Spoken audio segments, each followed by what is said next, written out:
Hello दोस्तों, कैसे हो आप लोग। मेरा नाम है दीपक और मैं स्वागत करता हूं अपने इस यूट्यूब चैनल सिविल एनालिसिस में। आज है 7 सितंबर 2023 और आज हम बात करने वाले हैं आज के important the Hindu newspaper analysis की। तो चलिए स्टार्ट करते हैं टॉपिक को, देखते हैं कौन कौन सी टॉपिक आज हम पढ़ने वाले हैं।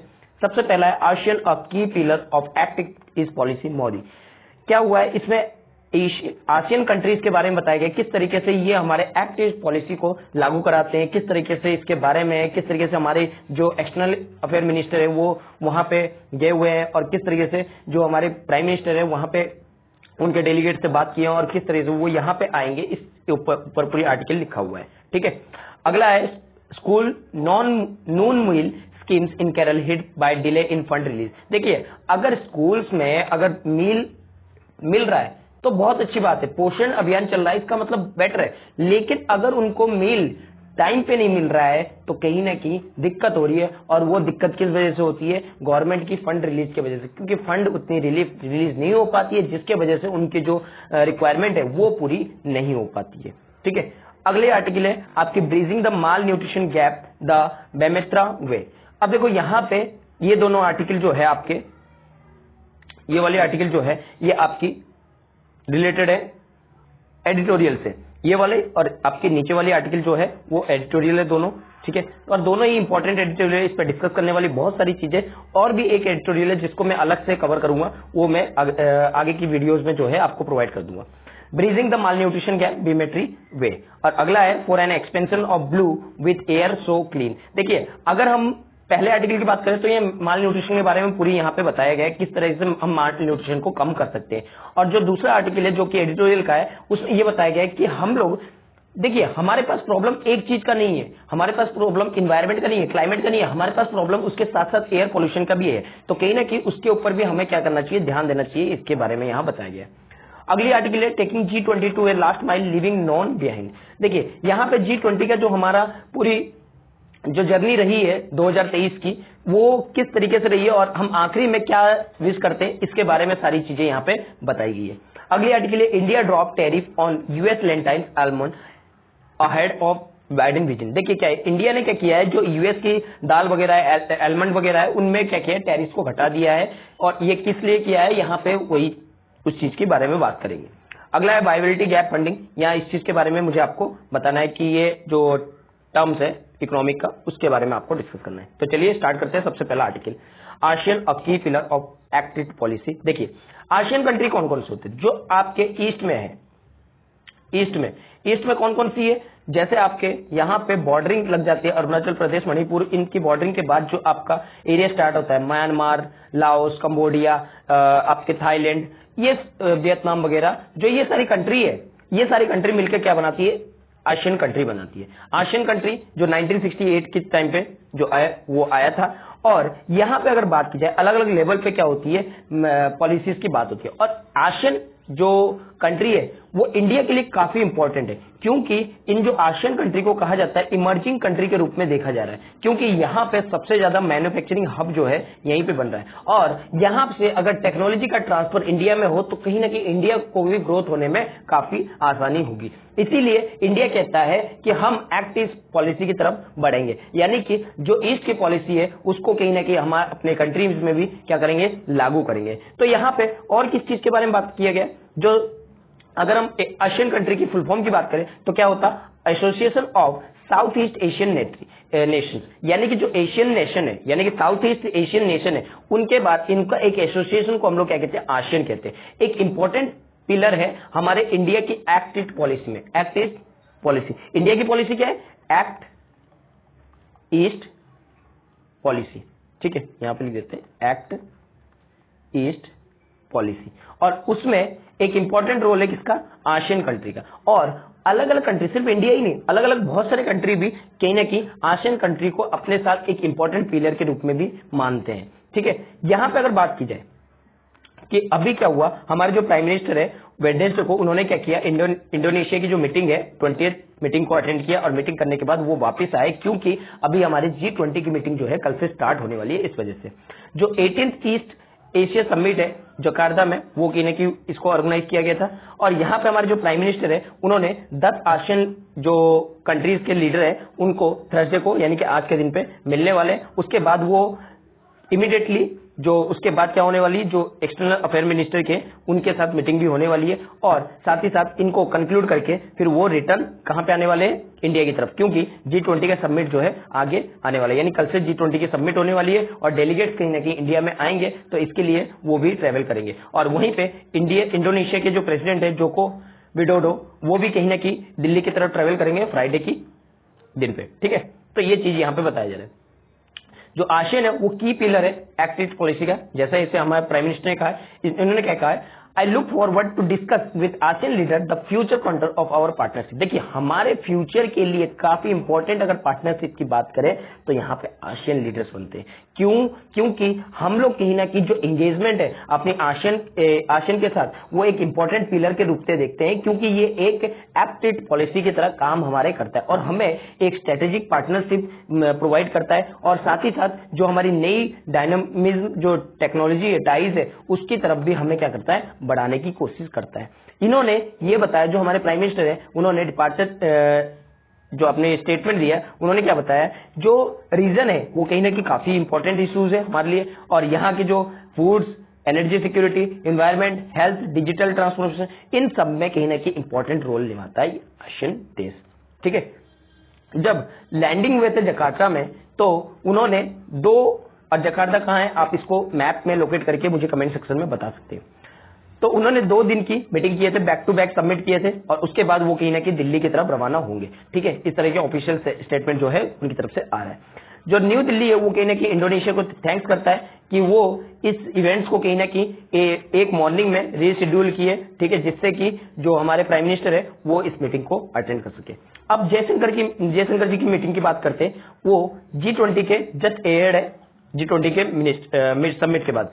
अगर हम बात करते एस जयशंकर कहीं ना कहीं यहाँ पे Russian foreign minister Sergey Lavrov को मिलेंगे, कहां पे, जकार्ता में, वेडनेसडे के टाइम पे। और इनका कहीं ना कहीं रशियन अपोजिशन जो है लैंग्वेज किस पे, यूक्रेन के ऊपर, उनके ऊपर कहीं ना कहीं सिग्निफिकेंट तरीके से बात होने वाली है। ठीक है, ये सारी चीजें यहाँ इंपॉर्टेंट है। आपको क्या जानना है, आपको आसियान के बारे में जानना है। एक्ट ईस्ट पॉलिसी ये इंपॉर्टेंट है। आसियान की स्टैब्लिशमेंट कब हुई थी, ये इसमें कितनी कंट्रीज है, ये सब आप आज जो है इसको देखेंगे। ठीक है, चलिए आगे बढ़ते हैं। School non meal scheme in Kerala hit by delay fund. देखिए फूड एक इंपॉर्टेंट सोर्सेस होता है किसी भी चीज को, हमारी एनर्जी प्रोवाइड के लिए। अगर हम लोग एनर्जी की बात करें, एनर्जी प्रोवाइड के लिए, और अगर फूड नहीं मिलेगा, टाइमली नहीं मिलेगा, ठीक तरीके से मिलेंगे, जितनी जो बैलेंस डाइट है वो नहीं मिलेगा, तो इसका मतलब क्या है, जो माल न्यूट्रिशन है वो कहीं ना कहीं इंक्रीज हो सकता है। किसके अंदर, आपके चाइल्ड के अंदर, और ये काफी खतरनाक हो सकता है आगे जन पे, क्योंकि अगर एक बच्चा सही से स्वस्थ नहीं होगा तो उसकी जो मेंटेलिटी है वो कहीं ना कहीं ठीक से काम नहीं करेगी।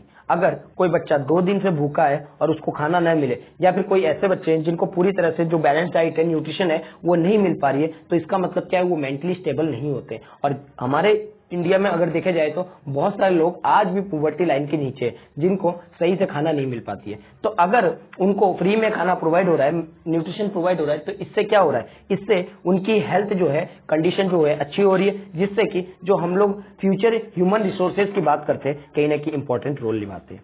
ह्यूमन रिसोर्सेज की अगर मैं बात करूं, ह्यूमन रिसोर्सेज क्या होता है, ह्यूमन रिसोर्सेज होता है अगर कोई भी इंसान पढ़ेगा लिखेगा तो कहीं ना कहीं आगे जाके नौकरी करेगा, और वो नौकरी से अगर जो पैसे आएगा वो कहीं ना कहीं हमारी जीडीपी में कंट्रीब्यूशन होगा।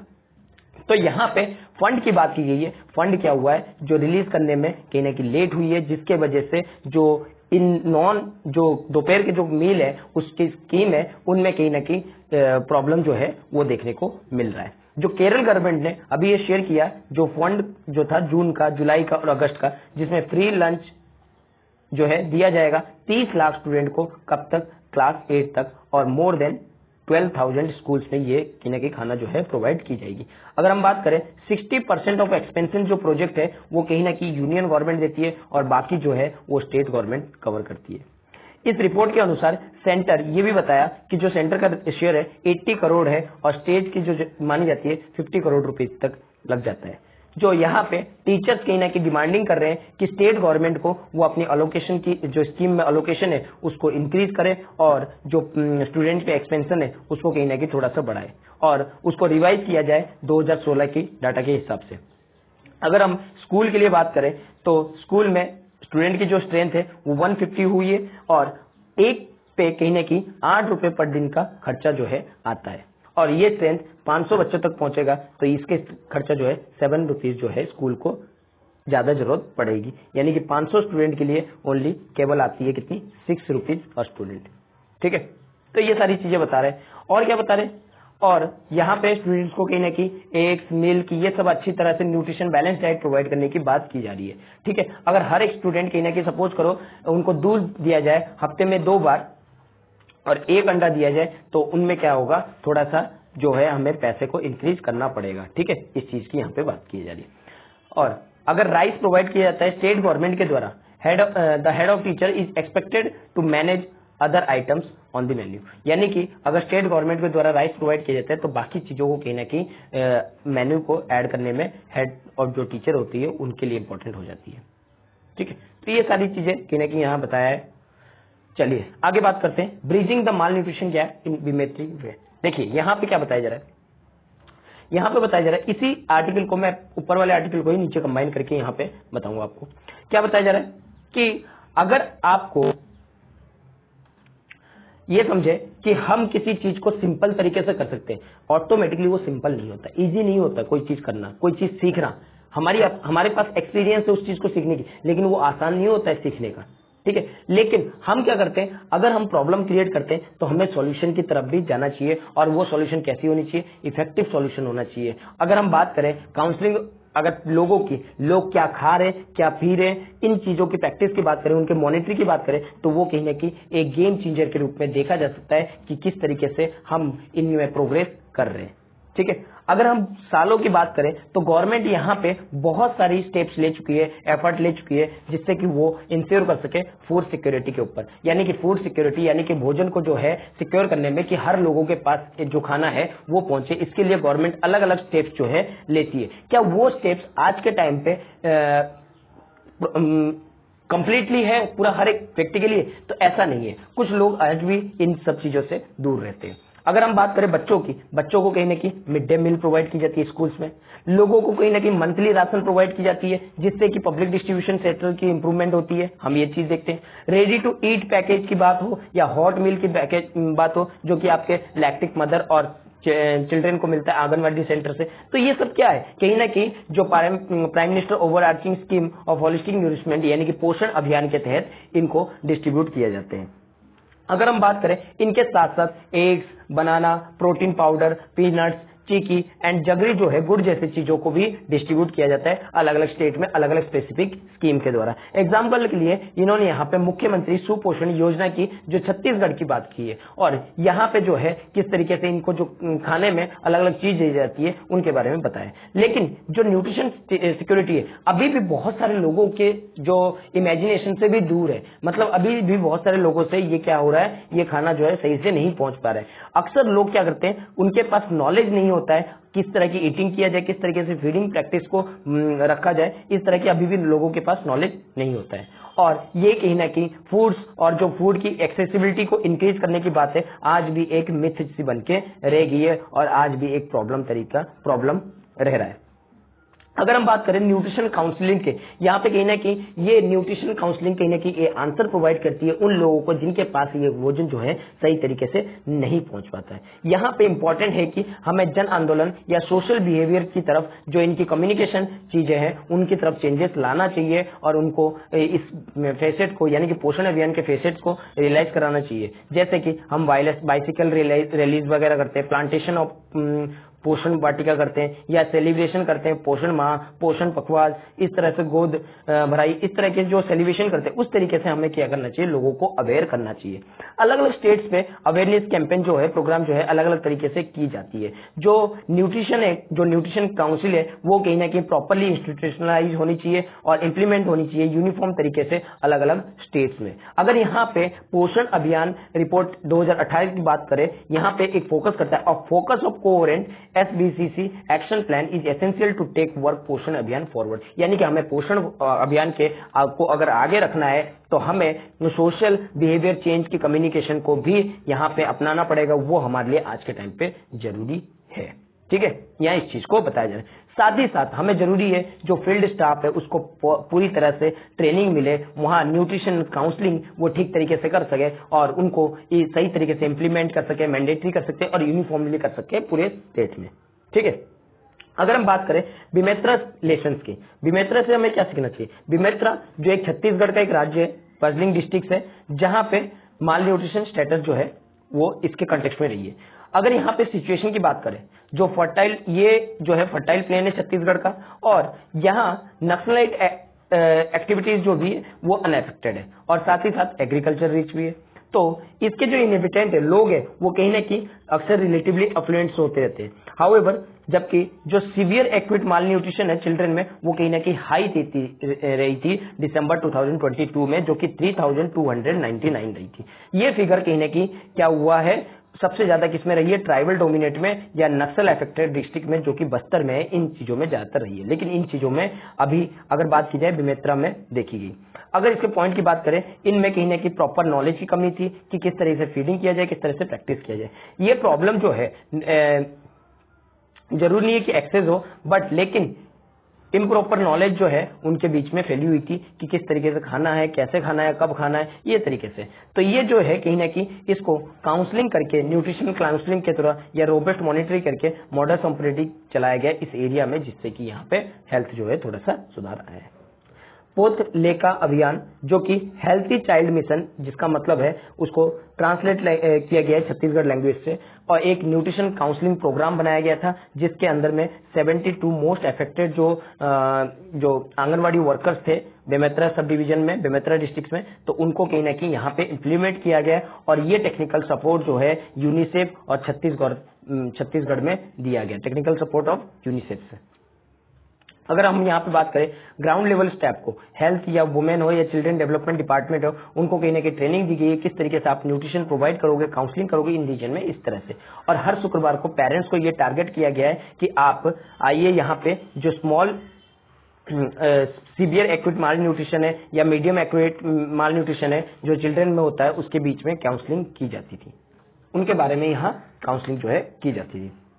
उनको सिंपली छत्तीसगढ़ लैंग्वेज में, यानी कि अपनी रीजनल लैंग्वेज में ही सिखाया जाता है किस तरीके से जो है हमारे लिए खाना इंपॉर्टेंट है और किस तरीके से खाना चाहिए। साथ ही साथ तिरंग भोजन यानी कि बैलेंस डाइट के बारे में भी बताया जाता है, किस तरीके से आपको हाथ धोना है, किस तरीके से आपको हेल्थी लाइफस्टाइल जीना है, इस सब के बारे में इंफॉर्मेशन दी जाती थी।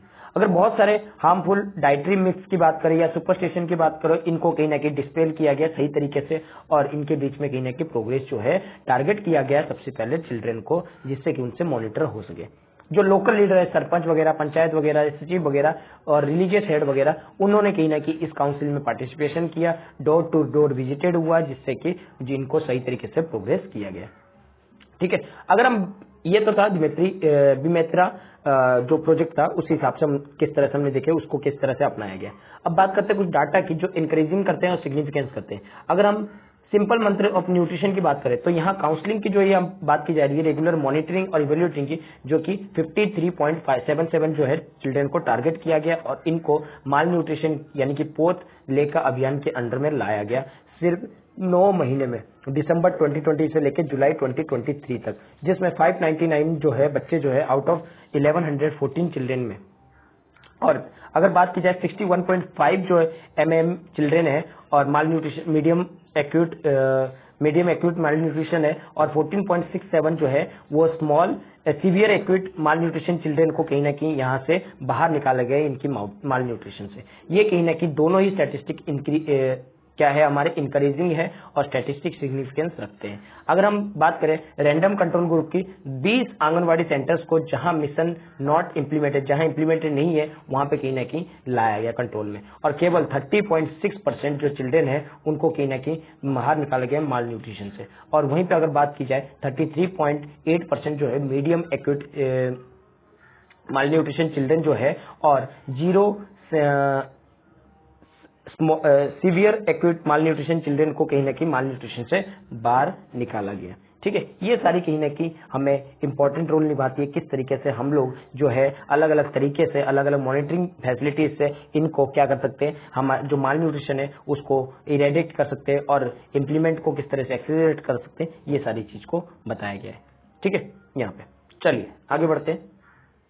अगला है for expense of blue with air so clean. क्या बताया जा रहा है यहाँ पे, United Nation secretary general Antonio Guterres ने के अनुसार इन्होंने ये बताया कि जो अर्थ है वो कहीं ना कहीं ग्लोबल बॉइलिंग हो रही है, मतलब इनकी जो टेम्परेचर है वो कहीं ना कहीं इंक्रीज हो रही है, जो कि किसका कारण होता है, हीट वेव्स का, फ्लडिंग का और इरेटिक वेदर पैटर्न का, जिसके कारण से हमें क्या करना चाहिए, इसको सही तरीके से एड्रेस करना चाहिए। और यहाँ पे जो ट्रिपल प्लेनेटरी क्राइसिस है, जैसे बायोडाइवर्सिटी लॉस, क्लाइमेटिक चेंज और पॉल्यूशन, इन तीनों को कहीं ना कहीं कंट्रोल करना चाहिए।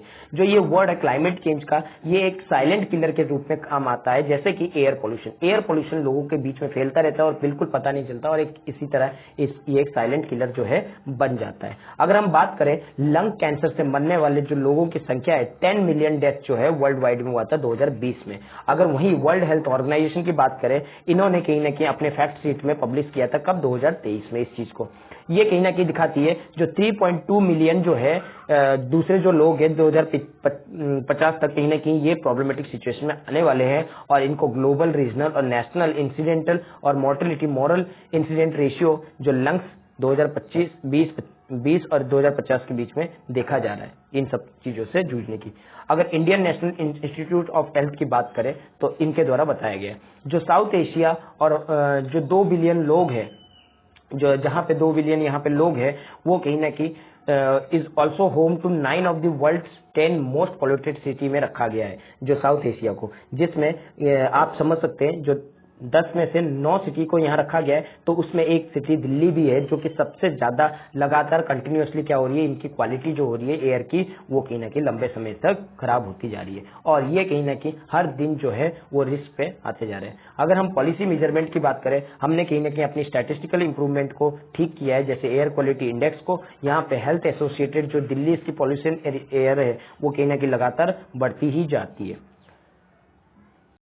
अगर हम दिल्ली की बात करें तो हर विंटर में कहीं ना कहीं ये एयर पोल्यूशन हमें दिखने को मिल जाती है। लंग कैंसर हो गया, कार्डियोवास्कुलर डिसऑर्डर हो गया, या रेस्पिरेटरी एलिमेंट्री होगी, आपकी मेंटल हेल्थ इशू है, वो कहीं ना कहीं यहाँ पे लाइफ को कहीं ना कहीं डिस्ट्रॉय करती जा रही है। दिल्ली की एयर की बात करें तो यहाँ पे सबसे ज्यादा SO2 की मिक्सिंग होती है, यानी कि सल्फर डाइऑक्साइड और नाइट्रोजन ऑक्साइड की, जो कि हाई पार्टिकुलेट मैटर कॉन्सेंट्रेशन के रूप में जाना जाता है। साथ ही साथ इनके कार्बन डाइऑक्साइड, कार्बन मोनोऑक्साइड, आपके ओजोन, और जो कि सबसे ज्यादा नुकसान है कि कितने 30 मिलियन पॉपुलेशन के जो यहाँ पे रेजिडेंट करते हैं ह्यूमन राइट्स में, जो कि सांस लेते हैं इस क्लीन एयर में लेना चाहते हैं। अगर एयर पोल्यूशन की बात करें, वो कहीं ना कहीं इंडिविजुअल को, प्रेग्नेंट वुमेन को, चिल्ड्रन के लिए, इनके लिए सबसे ज्यादा नुकसानदायक यहाँ पे हो जाते हैं। ठीक है, रिपोर्ट की अगर बात करें, 1.6 मिलियन जो पॉपुलेशन है वो डेथ होती है, वो कहीं ना कहीं एयर पोल्यूशन से, जो कि इंडिया में 2019 की बात के डाटा के हिसाब से बता रहे हैं। और इन्होंने ये बताया जो 17.8% जो है टोटल डेथ हमारी कंट्री में इनके वजह से हो रही है।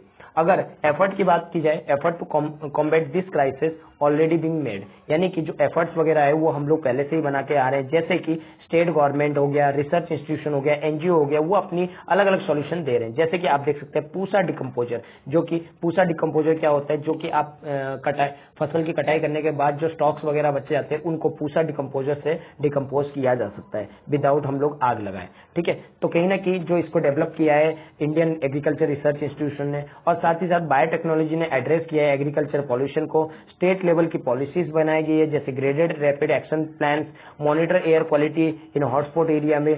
ठीक है, और साथ ही साथ ग्रीन वॉर रूम्स वगैरह स्टेब्लिश किए गए, जिससे कि इसके बारे में सही जानकारी मिल सके। ठीक है, तो ये सारी कहीं ना कहीं पोटेंशियल बनते जा रहे हैं। बहुत सारी इनोवेटिव स्टार्टअप जो है इसमें इन्वॉल्व है, जिसमें यंग एंटरप्रेन्योरशिप कहीं ना कहीं एग्रीकल्चर वेस्ट को वैल्यूएबल प्रोडक्ट में बनाने की कोशिश कर रहे हैं। तो ध्यान रखना क्या क्या चीज हम लोग कर रहे हैं, जो कि हम लोग इस चीज को टैकल कर सकते हैं। पूसा डिकम्पोजर हो गया, आपका बायोटेक्नोलॉजी एड्रेस हो गया, ग्रैप 3 हो गया, ग्रेड रैपिड एक्शन 3 हो गया, या ग्रीन वॉर रूम हो गया, इस तरीके से, या यंग एंटरप्रेन्योरशिप को प्रोत्साहन करते हैं ताकि वो आए और नई नई इनोवेशन जो है बना सके, या एग्रीकल्चर वेस्टेज से नई प्रोडक्ट के वैल्यूएबल प्रोडक्ट जो है बना सके। ठीक है, और वायबल सॉल्यूशन यहाँ पे बताया गया है कि हमारे पास नॉलेज होते हुए भी जो एयर पोल्यूशन की वो कहीं ना कहीं अलग अलग सॉल्यूशन की तरफ बढ़ते हैं। एग्जिस्टिंग एयर पोल्यूशन को देखते हुए हम लोग क्या करते हैं, अलग अलग सॉल्यूशन की तरफ बढ़ते हैं। अगर हम अगले डिबेट की बात करें, वो हम लोग क्या करते हैं, वायबल सॉल्यूशन और एक्शन की बात करते हैं, जो कि हम लोग पहले से ही जानते हैं और इनको कहीं ना कहीं हमें प्रैक्टिस से सही तरीके से इंप्लीमेंट करने की जरूरत है। बिना अगर हम इसके इंप्लीमेंट करते हैं तो प्लान जो है वो लीड नहीं करेगा कोई भी इंप्रूवमेंट को, और जिससे जैसे कि सिटीज वगैरह, यहाँ अलग अलग सिटीज है, उन्होंने अलग अलग काम किया अलग अलग कंट्रीज के हिसाब से, जैसे कार फ्री जोन बना रखे हैं, ग्रीन स्पेस वगैरह बना सकते हैं, हम स्मार्ट अर्बन डिजाइन बना सकते हैं, इलेक्ट्रीफाइड पब्लिक ट्रांसपोर्ट बना सकते हैं, नेचर वेस्ट सोल्यूशन का इस्तेमाल कर सकते हैं, इनोवेटिव बायोटेक्नोलॉजी डेमोस्ट्रेट का पॉजिटिव रिजल्ट जो है कहीं ना कहीं देखने को मिलता है। आप ये सारी चीजों को क्या कर सकते हैं, एयर पोल्यूशन की अगर क्वेश्चन आते हैं तो क्वेश्चन में आप कोट कर सकते हो। ठीक है, क्या क्या कर सकते हैं, स्मार्ट अर्बन सिटी बना सकते हैं, कार फ्री जोन बना सकते हैं, या इलेक्ट्रीफाइड पब्लिक ट्रांसपोर्ट बना सकते हैं, नेचर वेस्ट सोल्यूशन की तरफ हम बढ़ सकते हैं, demonstrate biotechnology, innovative biotechnology demonstrate की तरफ हम लोग बढ़ सकते हैं, जिससे कि हम लोग, जैसे चाइना अपनी क्लीन एनर्जी से शिफ्ट होकर ई मोबिलिटी की तरफ बढ़ रहा है, जिससे कि बैटलिंग कर रहा है अलग अलग पॉल्यूशन से। इंडोनेशिया के अगर प्रोजेक्ट की बात करें, कार्बन इफिशिएंट फार्मिंग की बात करता है, जिससे कि CO2 के इमिशन को बायोगैस में कम कर सके। थाईलैंड और वियतनाम की वहीं अगर बात करें, इन्होंने के लिए ओपन स्ट्रॉ बर्निंग को कहीं ना कहीं रिड्यूस किया है, जिससे कि वो ये उम्मीद दिलाते हैं कि हम आगे क्लाइमेट चेंज को रोक सकते हैं। यूनेस्को की जो इनिशिएटिव है कॉम्बेटिंग करने में एयर पोल्यूशन की, जिसमें इंटरनल कार्बन को कहीं ना कहीं टैक्स लगाना कि ऑल फ्लाइट टिकट्स पे, ठीक है, इन्वेस्टिंग करना एमिशन को रिड्यूस जिससे हो सके, water air quality, world air quality project allow करना, जिससे कि रेजिडेंट्स जो है वो इन्फॉर्म हो सके कि एयर क्वालिटी डाटा के बारे में, और साथ ही साथ यूएन जो यूनाइटेड नेशन इन्वायरमेंटल प्रोग्राम है, जो इन्वायरमेंटली को कॉन्शियसली प्रैक्टिस कर रहा है और वहां पे डिजिटल वर्किंग कर रहा है, वर्चुअल मीटिंग वगैरह जो प्रोजेक्ट है इस तरीके से चीज कर रहा है। क्लीन एयर स्कूल्स वगैरह में, एजुकेशन में फैलाना कि ताकि क्लीन एयर को किस तरह से हम यूज कर सकते हैं, और लाउडेबल एक्टिविटी जो हमें कहीं ना कहीं यहाँ पे इलेक्ट्रिक व्हीकल्स में हमें लेके आना चाहिए, और साथ ही साथ जो लाइटिंग सिस्टम को उसको कहीं ना कहीं ग्रीन LED अरेंजमेंट के रूप में लेके आना, सोलर पावर के रूप में लेके आना, या हम लोग हिस्ट्रिकल साइट को कहीं ना कहीं जो एयर पोल्यूशन से होने से बचाना, ये सारी चीजें हमें कहीं ना कहीं यहाँ पे इम्प्लीमेंट करना पड़ेगा। और यहाँ जो यंगस्टर है उनको कहीं ना कहीं वर्ल्ड में कहीं ना कहीं चांस देनी चाहिए इन्वायरमेंटल एडवोकेसी के बारे में, running marathon, taking real time data quality, इन सब चीजों को कहीं ना कहीं यंगस्टर के बीच में फैलाना चाहिए, अलग अलग स्पोर्ट्स के माध्यम से, डाटा के माध्यम से और क्वालिटी के माध्यम से। ठीक है, लेकिन स्पेसिफिक सस्टेनेबिलिटी डेवलपमेंट गोल की अगर बात करें, जिसमें क्लीन एयर टू ब्रेथ की बात करता है, कहीं ना कहीं ग्लोबल अटेंशन की कमी आ रही है, यानी कि लैक हो रहा है यहाँ पे। और यहाँ पे 2019 की अगर हम बात करें, यहाँ इम्फेसाइज करने की बात की जाती है इंटरनेशनल कम्युनिटी के, जिससे कि वो क्लीन एयर की तरफ बढ़ सके और इम्प्रूव कर सके अपनी एयर क्वालिटी को। यूनाइटेड नेशन जनरल असेंबली ने भी यहाँ पे सितंबर 7 को international day of clean air for blue sky जो है सेलिब्रेट किया था। ठीक है, जो कल के आज के डेट में हो रहा है। तो इन सब चीजों के बारे में यहाँ पे बताया, बहुत अच्छा आर्टिकल लगा मुझे ये भी। ठीक है, तो ये काफी इंपॉर्टेंट है आपके मेंस के लिए। आगे बात करते हैं, taking G20 to the last mile, living no one behind. देखिए क्या है, जो हमने वसुधैव कुटुंबकम जो वर्ड लिए हैं, वो कहीं ना कहीं एक बहुत डीप फिलोसफी को दिखाता है। इसका मतलब होता है जो वर्ल्ड है वो एक फैमिली के अंदर है। ठीक है, हमारी जो पूरी वर्ल्ड है वो एक फैमिली है, और हमें कहीं ना कहीं इंकरेजिंग होने चाहिए इनके प्रोग्रेस के साथ साथ, हर एक को प्रोग्रेस करना चाहिए यूनिवर्सली फैमिली के थ्रू पे, ट्रांससेंडिंग बॉर्डर के रूप में, लैंग्वेज के रूप में और आइडियोलॉजी के रूप में।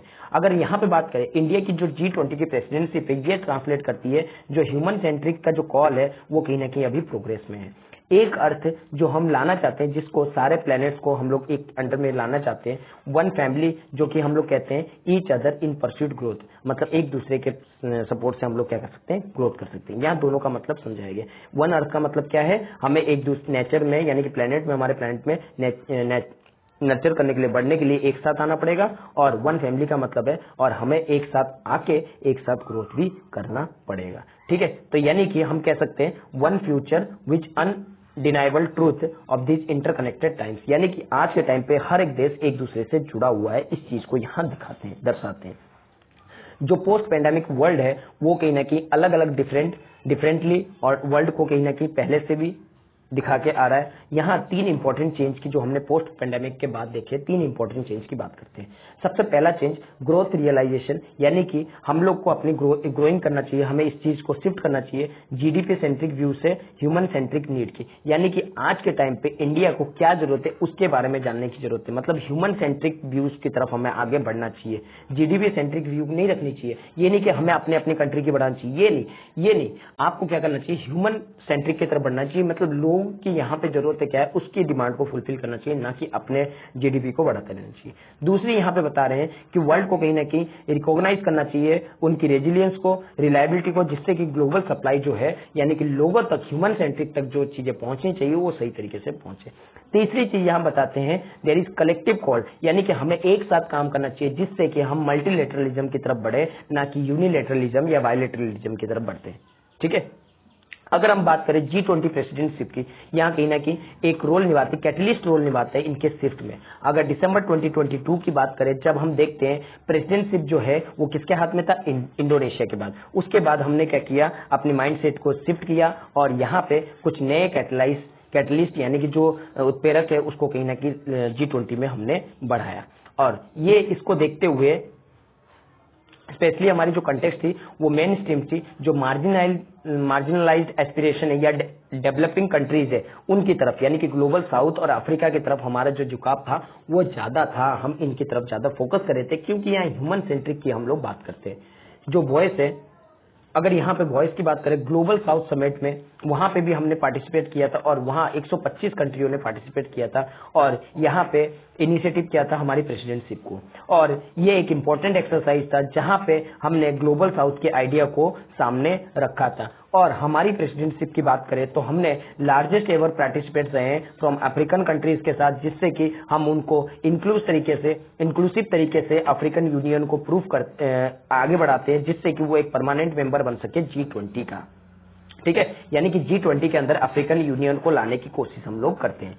यहाँ पे हम लोग कहीं ना कहीं हमारा मतलब होता है कि उनको इंटरकनेक्टेड करना वर्ल्ड के साथ, और जो डोमेन्स फैले हुए हैं, चैलेंज बने हुए हैं, उनको कहीं ना कहीं इंटरलिंकिंग करने की, जिससे कि जो 2023 का एजेंडा है मिडवे ईयर का, वो कहीं ना कहीं हमारी जो बहुत सारी कंसर्न बने हुए हैं प्रोग्रेसिव के तौर पे, उसको कहीं ना कहीं ठीक तरीके से अटेंड किया जाए और सस्टेनेबिलिटी डेवलपमेंट गोल की जो ट्रैक है उसको कहीं ना कहीं बरकरार रखा जाए। G20 2023 के एक्शन प्लान जो है एक्सलेटिंग प्रोग्रेसिव है, जो कि SDG को यानी कि सस्टेनेबल डेवलपमेंट गोल की तरफ जो बढ़ रहे हैं हम लोग, 2030 तक हमारा प्लान है, उसको कहीं ना कहीं 2030 जो है G20 का जो एक्शन प्लान है वो कहीं ना कहीं प्रोग्रेस पे रख रहा है, जिससे कि हम लोग को फ्यूचर की जो डायरेक्शन है वो मिलते रहे और G20 की जो इम्प्लीमेंटेशन है SDG की तरफ वो लगातार होती रहे। इंडिया की अगर बात करें, यहाँ पे कहीं ना कहीं लोग हार्मनी से रहते हैं और अपनी नॉर्म्स और एंशियंट टाइम्स की जो कल्चर वगैरह है उनको भी इंक्लूड करते हैं, और साथ ही साथ ये भी शेयर करते हैं जो क्लाइमेटिक एक्शन है वो कहीं ना कहीं मॉडर्न टाइम पे और ज्यादा बढ़ने वाली है। बहुत सारी कंट्री की अगर बात करें यहाँ पे ग्लोबल साउथ की, वो अलग अलग स्टेज पे है डेवलपमेंट के और क्लाइमेट एक्शन के, और उनको कहीं ना कहीं कॉम्प्लीमेंट्री परस्यूट मिलती रहनी चाहिए। यहाँ पे कहीं ना कहीं क्लाइमेट एक्शन की अगर बात करें, ये हर एक कंट्री का एम्बिशन रहता है कि वो अपनी एक्शन प्लान से कहीं ना कहीं उस चीज को मीट कर सके, लेकिन सबसे बड़ी प्रॉब्लम आती है क्लाइमेट फाइनेंस की और टेक्नोलॉजी ट्रांसफर को, और इसको कहीं ना कहीं हम लोग ग्लोबली तरीके से यानी कि एकजुट होकर सब लोग एक साथ आके इसको टैकल कर सकते हैं। हमारा मानना ये है कि हमें कहीं ना कहीं एक ऐसी मूव्स वगैरह जरूरत है जो कि प्योरली रिस्ट्रिक्टिव हो हमारी एटीट्यूड पे, जो कि हम नहीं कर सकते। अगर हम बहुत सारे कंस्ट्रक्टिव एटीट्यूड कहीं ना कहीं फोकस करें तो हम लोग एक साथ आके फाइट कर सकते हैं क्लाइमेट चेंज को, और यहाँ पे हम लोग फोकस कर सकते हैं। जैसे चेन्नई के हाई लेवल प्रिंसिपल जो कि सस्टेनेबल और रेजिलेंट ब्लू इकोनॉमिक की तरफ फोकस करता है, जिससे कि हमारी ओशन जो है वो कहीं ना कहीं हेल्दी रहती है। अगर एक ग्लोबल सिस्टम जो हो जैसे कि क्लीन और ग्रीन हाइड्रोजन की तरफ अगर इमर्जिंग करे अगर अलग अलग प्रेसिडेंसी, तो कहीं ना कहीं ग्रीन हाइड्रोजन इनोवेशन जो है सेंटर जो है वो यहाँ पे बनाई जा सकती है। यहाँ पे ग्लोबल बायोफ्यूल अलायंस की बात की गई है। जब हमारा 2015 में हमने क्या लॉन्च किया था, इंटरनेशनल सोलर अलायंस को लॉन्च किया था, और वो कहीं ना कहीं अब ग्लोबल बायोफ्यूल अलायंस जो है बन चुकी है, और हम उसको सपोर्ट करते हैं वर्ल्ड में, जिससे कि एनर्जी ट्रांजिशन जो है वो ठीक तरीके से हो और सबको बेनिफिट होए और सर्कुलर इकोनॉमिक भी ठीक तरीके से चलती रहे। साइजिंग क्लाइमेटिक एक्शन जो है एक अच्छी तरीका है जिससे कि हम लोग इसके मोमेंटम को इनके साथ जोड़ सकते हैं, इसकी मूवमेंट को और तेजी से बढ़ा सकते हैं। कुछ इंडिविजुअल्स जो है, जस्ट इंडिविजुअल्स जो है वो डेली डिसीजन लेते हैं अपने लॉन्ग टर्म हेल्थ के लिए, तो उनको कहीं ना कहीं लाइफस्टाइल को डिसीजन को इम्पैक्ट होता है उनके प्लैनेट के लॉन्ग टर्म हेल्थ की वजह से। जैसे कि योगा की वजह से ग्लोबल मास मूवमेंट कहीं ना कहीं अच्छी होती है, और जैसे कि वर्ल्ड की लाइफस्टाइल जो सस्टेनेबिलिटी एनवायरनमेंट है, जो हमने लाइफ का कॉन्सेप्ट लिया है, वो भी कहीं ना कहीं इन चीजों को क्लाइमेट एक्शन को और ज्यादा मूवमेंट देने का यानी कि मोमेंटम देने का काम जो है करेगा।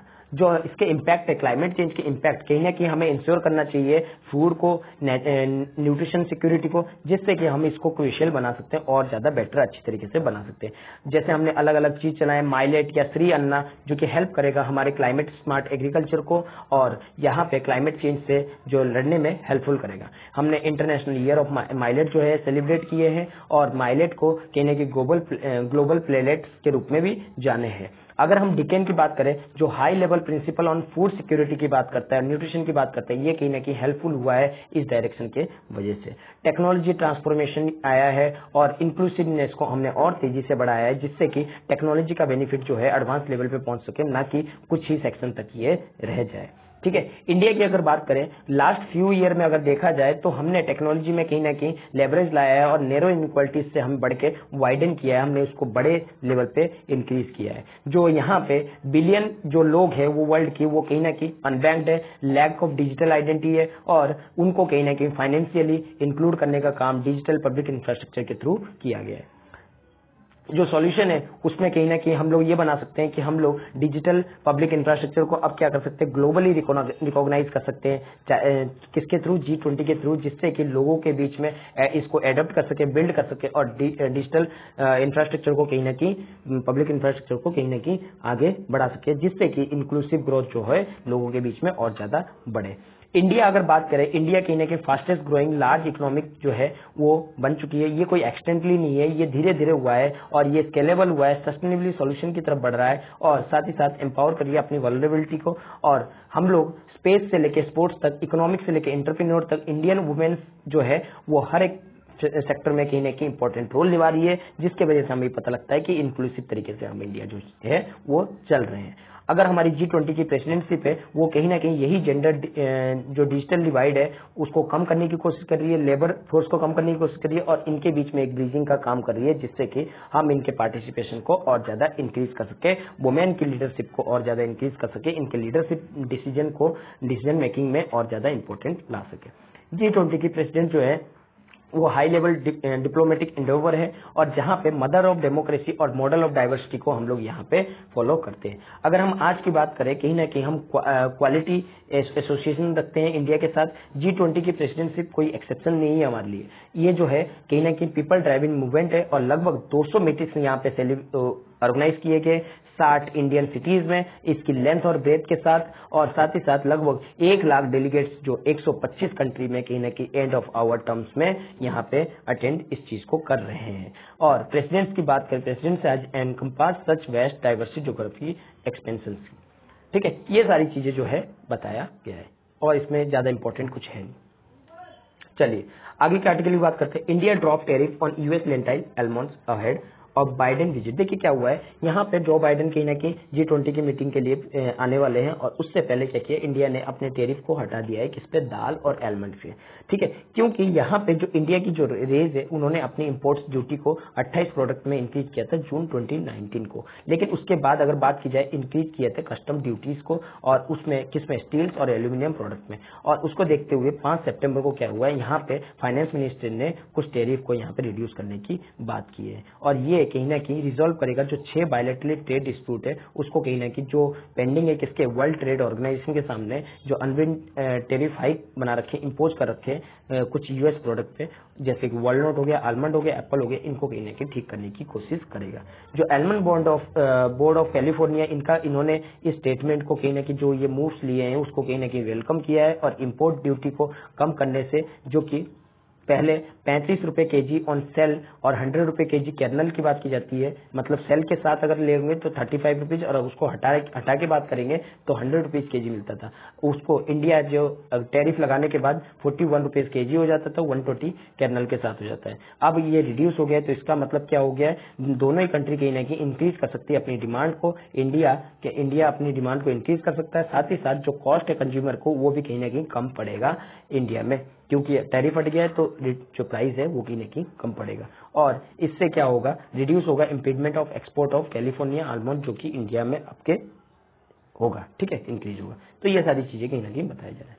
चलिए आगे बात करते हैं। अगला आर्टिकल है वायबिलिटी गैप फंडिंग। देखिए वायबिलिटी गैप फंडिंग क्या होता है, ये मान लीजिए गवर्नमेंट है, ये मान लीजिए प्राइवेट प्लेयर है, इन्होंने किसी प्रोजेक्ट को 10,000 करोड़ रुपए में 10,000 रुपए में लगाना है, ठीक है, 10,000 ले लेते हैं। गवर्नमेंट ने क्या किया, बोले कि हम 5,000 देंगे, इन्होंने क्या कहा 3,000 हम देंगे, लेकिन कमी क्या पड़ रही है, अब इन दोनों के बीच में गैप पड़ रही है कि 2,000 का। अब 2,000 कहां से लिया जाए, ये जो 2,000 लिया जाएगा पब्लिक से लिया जाएगा, और इसी को कहते हैं हम लोग आपका वायबिलिटी फंड गैप फंडिंग, यानी कि वायबिलिटी होना, गैप फंडिंग में जो वायबिलिटी है उसके थ्रू जो पब्लिक के थ्रू हम लोग इसको ले सकते हैं, जिससे कि बैटरी एनर्जी को कहीं ना कहीं बैटरी एनर्जी की स्टोरेज को कहीं ना कहीं बढ़ा सके। तो इसके लिए गवर्नमेंट ने हामी भर दी है और यहाँ पे बैटरी एनर्जी स्टोरेज सिस्टम को लगाने की बात की है। ये कहीं ना कहीं सपोर्ट करेगा जो बैटरी एनर्जी कैपेसिटी है 4,000 की, उसको मेगावाट आवर की, और साथ ही साथ डेवलप करेगा 2030 और 31 के टाइम पे।